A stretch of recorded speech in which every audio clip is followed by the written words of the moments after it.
जय हिंद। आप देख रहे हैं प्रकाशन उत्तराखंड, देहरादून से आपके साथ मैं अनिल रावत। उत्तराखंड की खबरों से जुड़ने के लिए वीडियो को लाइक करें, शेयर करें, चैनल को सब्सक्राइब जरूर करें। इस कार्यक्रम के सहयोग करता है वर्मा ज्वेलर्स। वर्मा ज्वेलर्स, शुद्धता की गारंटी, डोभाल चौक, नेहरू ग्राम, देहरादून।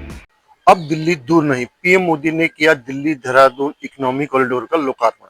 आज है 15 अप्रैल 2026, दिन बुधवार। सबसे पहले मौसम अपडेट। मौसम विभाग के अनुसार उत्तराखंड के सभी जिलों में मौसम शुष्क रहने की संभावना है। पिछले 24 घंटों के दौरान मैदानी इलाकों में अधिकतम तापमान सामान्य रहा, जबकि उत्तराखंड के पहाड़ी इलाकों में यह सामान्य से लेकर सामान्य से ऊपर तक रहा। उत्तराखंड में अगले 4 से 5 दिनों के दौरान अधिकतम तापमान में धीरे धीरे 2 से 4 डिग्री वृद्धि होने की संभावना है। बात करें राजधानी देहरादून की, तो आसमान मुख्य रूप से साफ रहेगा। अधिकतम तापमान 34 डिग्री और न्यूनतम तापमान 18 डिग्री रहने की संभावना है। अब बात करते हैं मुख्य खबर की, दिल्ली देहरादून इकोनॉमी कॉरिडोर का, जिसका कि पीएम मोदी ने किया उद्घाटन। अब दिल्ली दूर नहीं, 210 किलोमीटर लंबे दिल्ली देहरादून इकोनॉमी कॉरिडोर से यह दूरी अब महज 2.5 घंटे में पूरी की जा सकेगी, जिसमें पहले 7 से 8 घंटे लगते थे।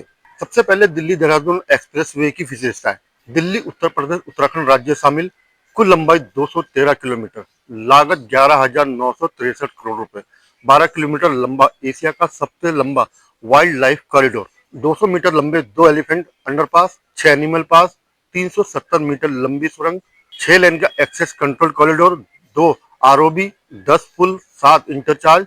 2 से 2.5 घंटे में दिल्ली का होगा सफर। 20 किलोमीटर वन क्षेत्र शामिल। एक्सप्रेसवे प्रोजेक्ट में 19% ईंधन बचत होने की संभावना। 1.95 लाख पेड़ लगाए गए प्रतिपूरक वृक्षारोपण कार्य के लिए। आधुनिक तकनीक के प्रयोग से 33,840 पेड़ों का कटान बचा। वन्य जीवों का भी इसमें रखा गया ध्यान। कॉरिडोर के निर्माण से वन्य जीवों का आवागमन अधिक सुरक्षित व सुगम हो। वन्य जीवों की दुर्घटनाओं में होने वाली क्षति न्यून हो गई है।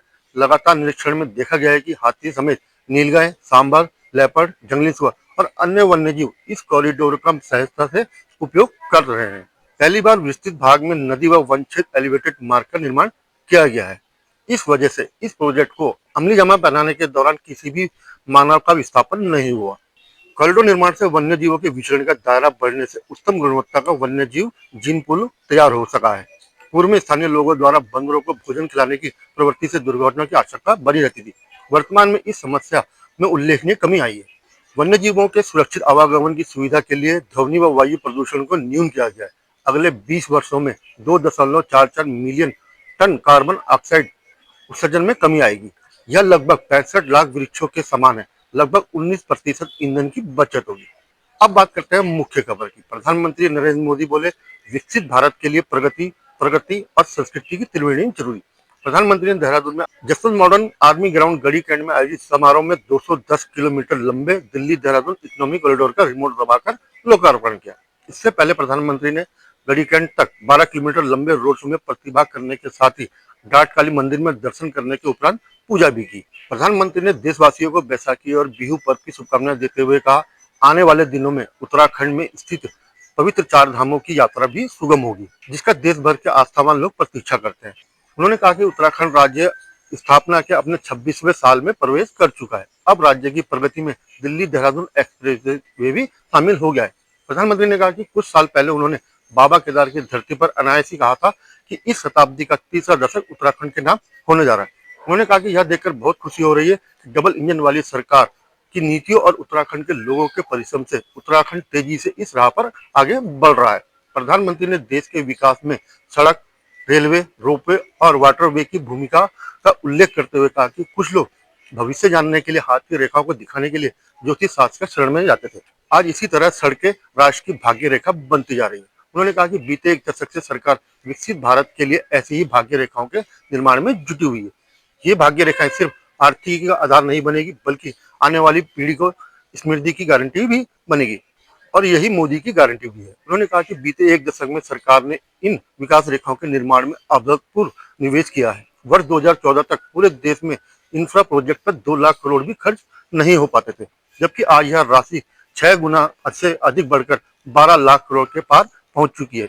इस दौरान अकेले उत्तराखंड में ही 2.25 लाख करोड़ रुपए इंफ्रा प्रोजेक्ट पर काम चल रहा है।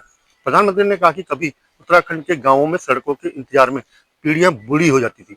आज डबल इंजन की सरकार के कारण गांव गांव सड़क पहुंच रही है। इससे वीरान गांव फिर जीवन हो रहे हैं। चारधाम महामार्ग परियोजना, रेल परियोजना, केदारनाथ, हेमकुंड, रोपवे जैसी परियोजनाएं उत्तराखंड की भाग्य रेखा बन रही है।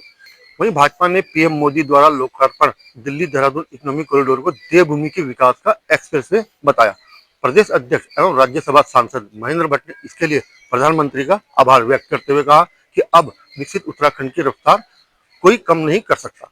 प्रधानमंत्री नरेंद्र मोदी के देहरादून दौरे पर उत्तराखंड कांग्रेस के प्रदेश अध्यक्ष गणेश गोदियाल ने तीखी प्रतिक्रिया व्यक्त करते हुए कहा कि प्रधानमंत्री ने अपने संबोधन में प्रदेश के ज्वलंत मुद्दों और जनता से जुड़े सवालों को पूरी तरह से नजरअंदाज किया। प्रदेश अध्यक्ष ने कहा कि बीते रोज कांग्रेस द्वारा 10 महत्वपूर्ण बिंदुओं पर प्रधानमंत्री से जवाब मांगा गया था, जो सीधे सीधे उत्तराखंड की जनता और प्रदेश की व्यवस्था से जुड़े सवाल थे। दुर्भाग्यपूर्ण है कि प्रधानमंत्री ने इन सवालों को चिमटे से भी नहीं छुआ। उन्होंने कहा कि प्रधानमंत्री ने उत्तराखंड की गौरवशाली सैन्य परंपरा का जिक्र तो किया, लेकिन सच्चाई यह है कि केंद्र सरकार द्वारा लाई गई अग्निपथ योजना ने सेना में भर्ती होने का सपना संजोए युवाओं के आकांक्षाओं को चकनाचूर कर दिया। आपको ये हमारा वीडियो पसंद आया तो वीडियो को लाइक करें, शेयर करें, चैनल को सब्सक्राइब भी करें। धन्यवाद।